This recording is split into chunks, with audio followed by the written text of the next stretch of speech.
charges, tariffs or quantitative restrictions across all sectors. It does not mean, as we had in the statement today, customs, physical checks, export declarations, a commodity code, an economic operator restrictions and identification.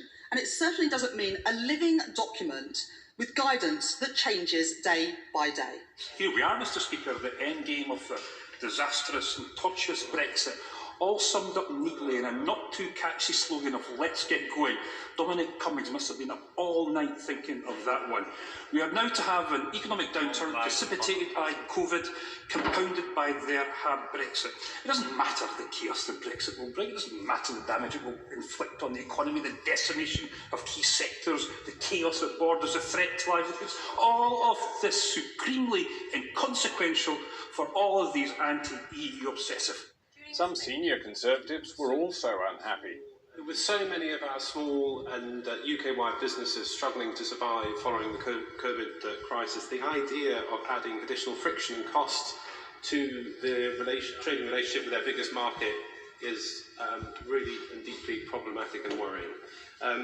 My right honourable friend has worked extremely hard for the country over the past few months, but can I urge him and request of him to do everything he can to ensure that the UK gets a deal with minimal tariffs and minimal friction?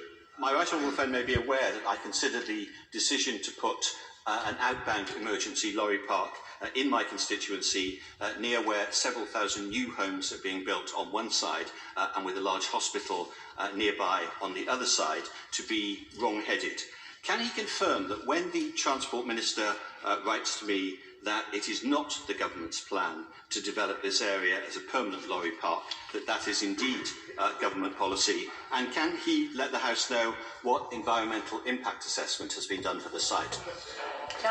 I'm very grateful to the right honourable gentleman who does a brilliant job in standing up for his constituents. It is not the case that any specific site has been absolutely confirmed. We're in commercial negotiations with a number of sites, and as and when they are confirmed, I will let him know. It is also the case that, as he quite rightly points out, that some of the infrastructure will be temporary, some will be permanent. But others were more positive. As the government invests in new border and control infrastructure to ensure that we can continue to trade smoothly with the EU once we go beyond the transition period, would my right honourable friend agree with me that this will create more local jobs to support ports such as Grimsby and Immingham? Michael Gove did agree, but he struggled to win over MPs opposed to Brexit. Today's statement sets out the brutal reality of Brexit on the GB to European Union interface, but doesn't address Northern Ireland. We don't have the luxury of a phased rollout. This has to be in place for the 1st of January. So can the Chancellor give us a firm commitment today that there will be at least the same level of details we published today for the Northern Ireland Protocol before the end of this month, given that we have at least 5 different regulatory checks that have to be put in place? Those who said leaving the EU would mean additional costs and bureaucracy were right. One of these costs are now becoming clear: more money on top of the 100 million previously spent on comms, and now 705 million on border infrastructure. No frictionless trade after all. And the Minister also faced more practical questions. What is going to replace the regime which has so successfully allowed our constituents to travel in their thousands with their dogs across the Channel?